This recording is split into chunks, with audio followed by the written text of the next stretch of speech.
오늘 다윗의 시편 15편은 상당히 많이 시편 중에서 애송되는 그런 시편 중에 하나입니다. 그래서 이것은 시편으로 분류하면 지혜의 시. 이 시는 우리에게 지혜를 주는 겁니다. 어떻게 하나님을 섬기고 어떻게 살 것인가 하는 겁니다. 이게 우리가 신앙에 항상 기독교는 경천애인, 지금은 이제 이런 말을 많이 안 쓰지만은 우리 시대 때는 이제 그 한문 시대이기 때문에 이제 경천애인을 많이 씁니다. 경천. 이게 하나님을 공경하고, 먼저 하나님을 공경하고 사람을 사랑하는, 그러니까 성경에도 하나님 사랑하고 이웃 사랑하고 그런 겁니다. 오늘 여기 보면은 이제 그것이 바로 지혜다. 우리 신앙인들이 지혜가 어떻게 사느냐? 먼저 하나님 사랑하고, 그리고 하나님께 사랑하시는 그 힘으로 또 이웃을 사랑하는, 그렇게 하는 겁니다. 그래서 여기 보면은 이제 첫 번째 1절 질문부터 시작합니다. 여호와여, 하나님 부르지요. 주의 장막에 머무를 자 누구오며 주의 성산에 사는 자 누구오니까. 요즘 말로 뭐 어떤 사람이 교회 다니는 사람입니까? 어떤 사람이 하나님 믿는 사람입니까? 이렇게 물어보는 겁니다. 다윗은 지금 영적인 지도자가 되어가지고 하나님의 구원을 받은 축복받은 사람들은 이렇게 살아야 된다 하는 지혜를 우리에게 말해주고 있습니다. 다시 말하면 실천하는, 그러니까 우리가 신앙에 보면 이제 교리가 있고 실천에 있잖아요. 어떻게 사는가, 이것을 말하고 있습니다. 이것은 바로 다른 얘기가 아니라 장막에 머무를 자, 하나님 장막에 머무를 자. 장막이라는 그때도 성막, 이제 교회를 말하고, 또 주의 성산 시온산, 이 장막이 그 거룩한 산 시온산에 있거든요. 예루살렘 성전을 말합니다. 하나님 믿는 사람들이 어떻게 살아야 되냐 하는 겁니다. 근데 이걸 보면은 그 다음부터 이제 2절부터 어떻게 살아야 되는가 보면 꼭 이게 무슨 그 윤리 교과서 같은 거예요. 이런 사람, 세상에 말하면 잘 사는 거고, 바로 사는 거고, 참 그런 사람들을 말하는 겁니다. 그런데 이걸 한마디로 이건 아까도 얘기한 대로 경천애인의 삶을 말하는 겁니다. 하나님과 이웃 앞에서 공의와 사랑을 실천하는 자. 기독교는 항상 기독교의 사랑은 항상 공의와 사랑입니다. 하나님의 사랑의 특징은 사랑과 공의가 늘 같이 가는 겁니다. 그러니까 뭐 이거 사랑만 강조해서도 안 되고 공의만 강조해서도 안 되는 겁니다. 하나님 사랑, 이웃 사랑, 이게 다 하나님의 공의와 사랑입니다. 구체적으로 이제 그 사람들이 누군가 2절부터 나옵니다. 정직하게 행하며 공의를 실천하며 그의 마음에 진실을 말하며.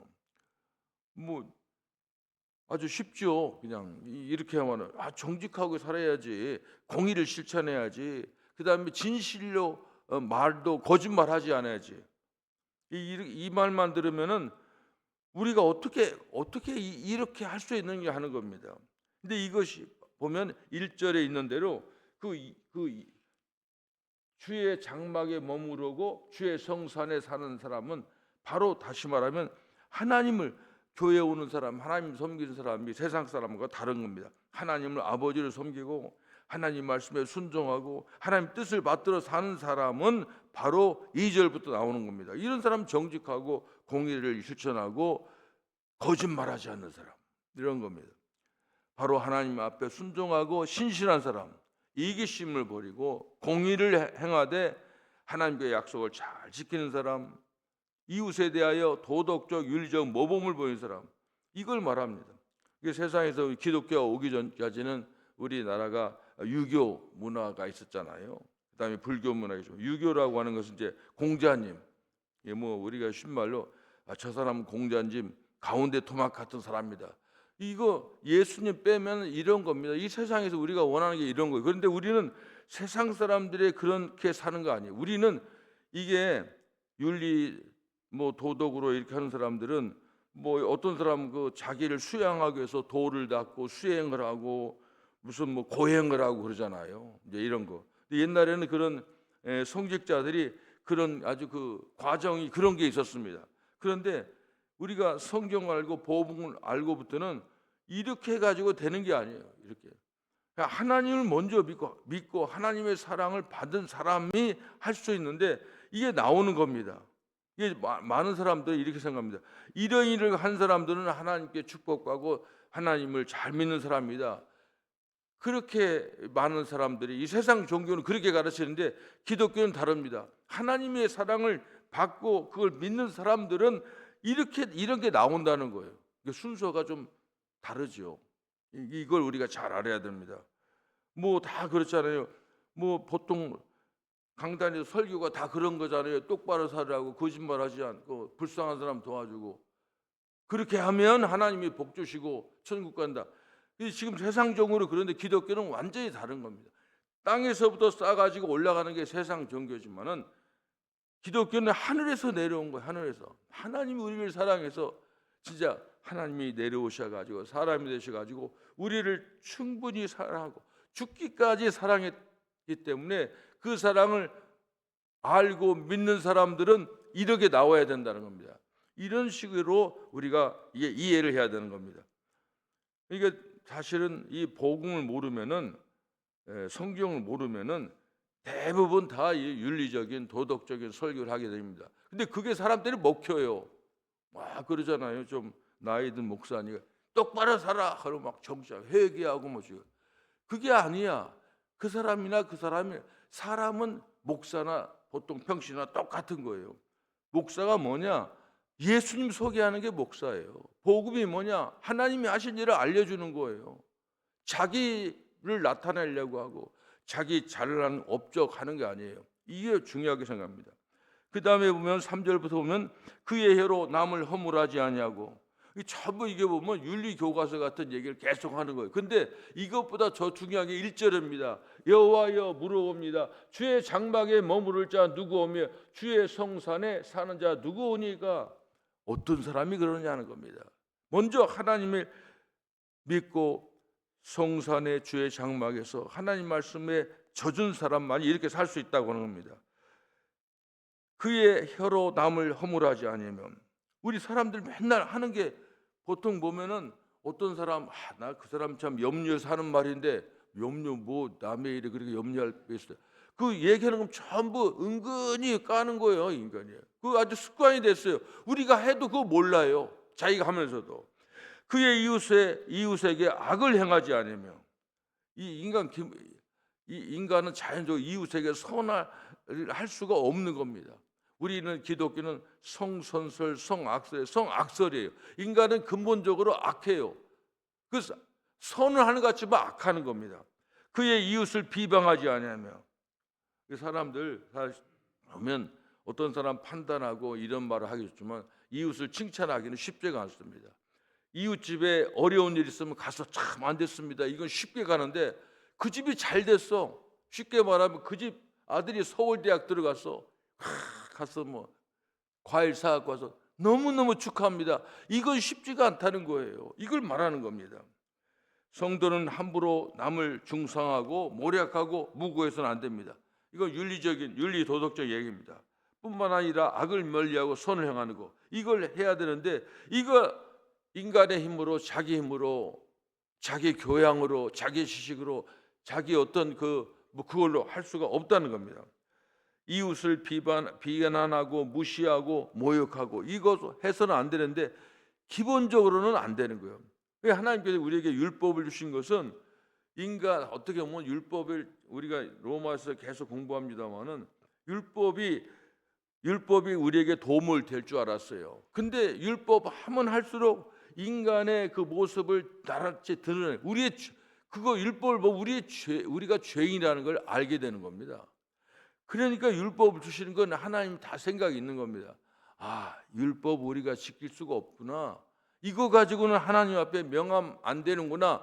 이제 나는 하나님이 하신 일 그냥 믿겠다. 그리고 나의 모든 걸 내려놓겠다. 이런 생각으로 신앙생활하는 겁니다. 성도는 악인과 달라야 되는데 자기 힘으로 안 되는 겁니다. 하나님 주시는 힘으로 하는 겁니다. 하나님 말씀에 순종하고 이웃을 사랑하는 거, 경천 A죠. 이것은 꼭 그런 순서가 그렇게 됩니다.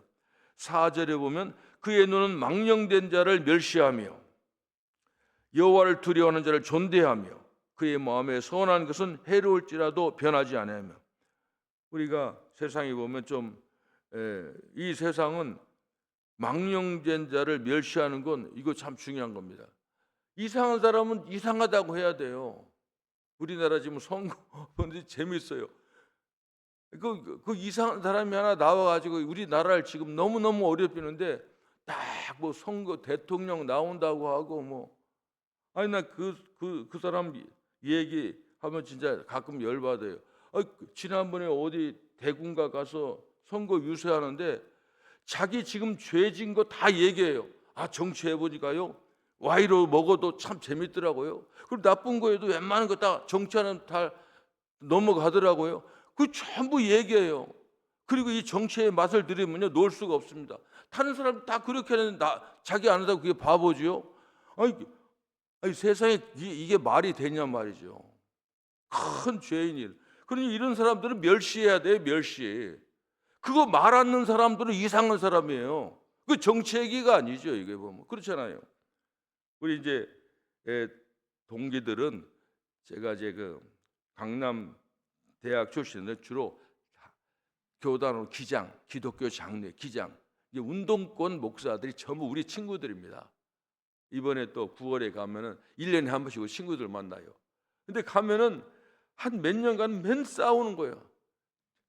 6명하고 저하고 7명이에요. 6대1로 싸우는 거예요.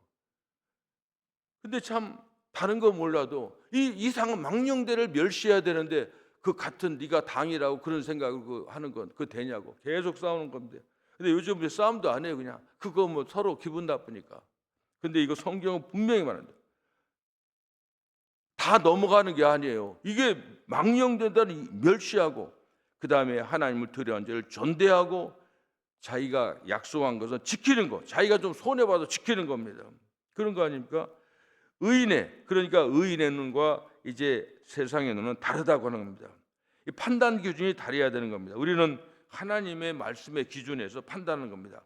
그러한 사람은 본문에 이른 것처럼 망령된 자, 하나님 앞에서 교만하게 행한 자를 우리는 멸시해야 됩니다. 하나님을 두려워하는 자, 하나님 경외하는 자를, 하나님 잘 믿는 사람을 인정을 해줘야 돼요. 인정을 해야 돼요. 저분 참 잘 믿는다.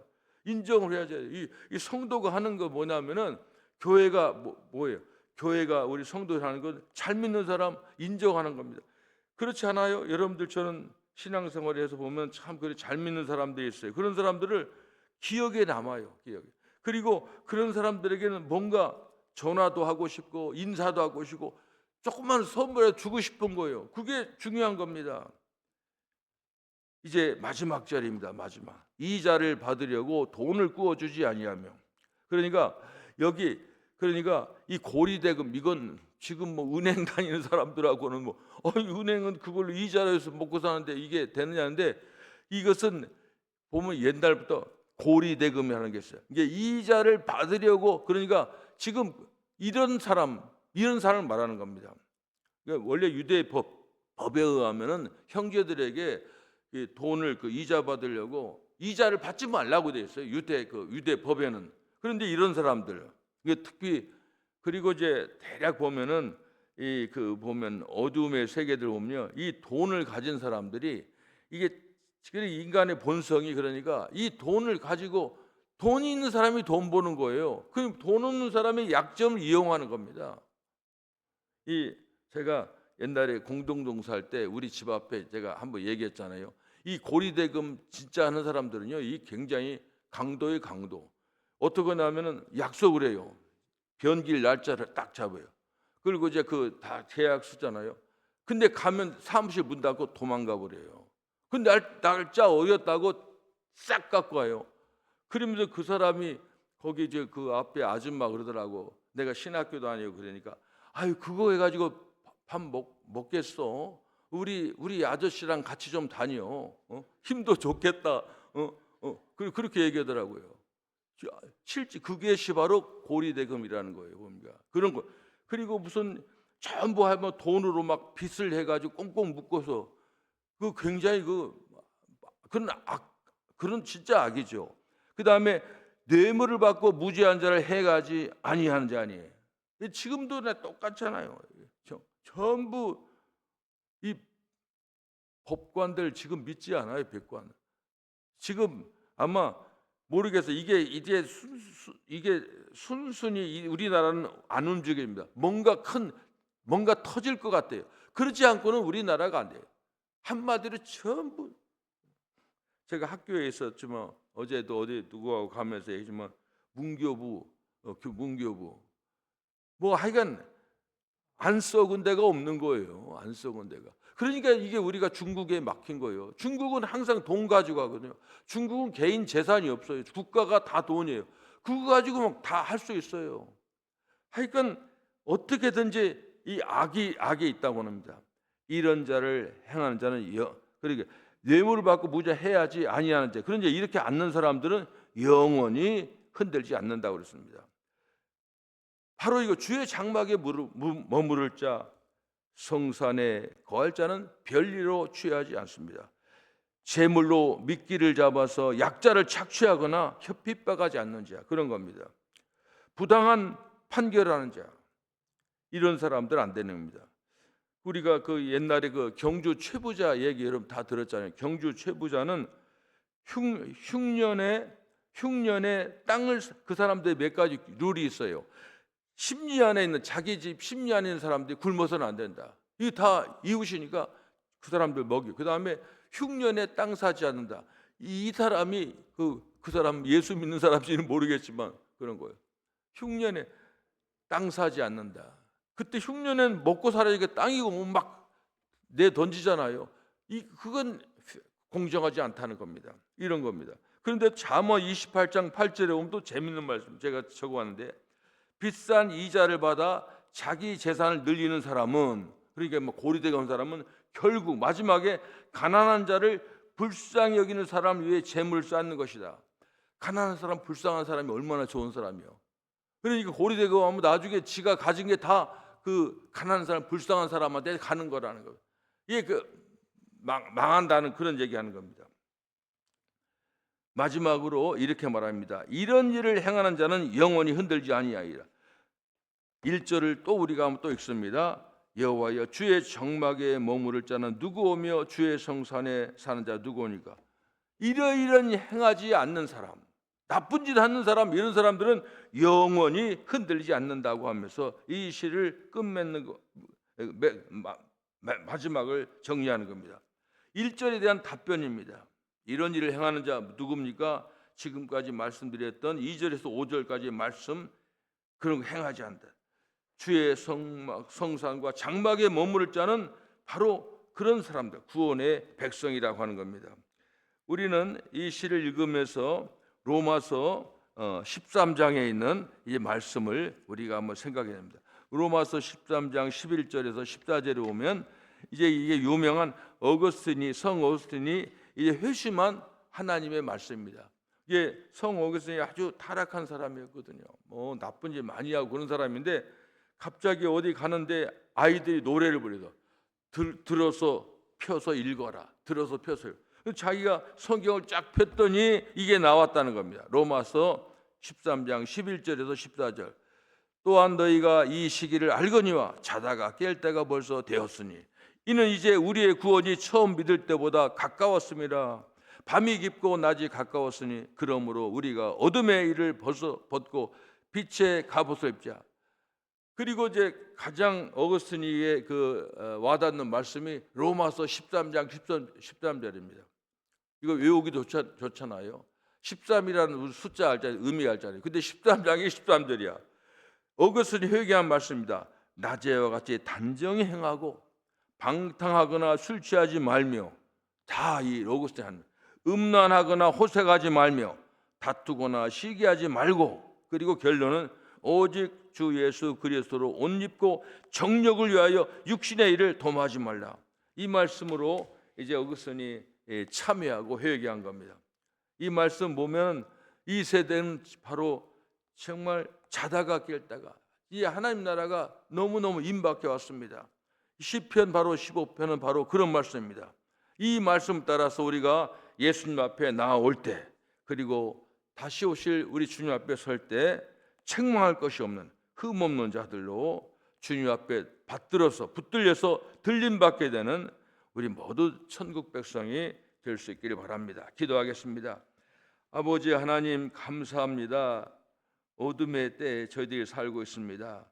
시시각각 우리들이 보는 뉴스나 이런 돌아가는 세상 돌아가는 것이 참으로 자다가 깰 때가 벌써 된 것을 알고 있습니다. 하나님께서 참으로 심판하실 날이 가까웠는데 우리가 근신해서 정신을 차려서 하나님이 우리에게 해주신 놀라운 그 일을 늘 생각하며 묵상하며 우리는 세상 사람 같은 옛 사람이 아니라 새 사람이고 새 사람으로서 하나님의 귀한 복음을 참으로 일꾼으로 부름받은 사람이고 확인하면서 감사하면서 복음의 길로 나가는 당신의 귀한 자녀들이 될 수 있도록 하나님 도와주시옵소서. 예수님의 이름으로 기도합니다. 아멘.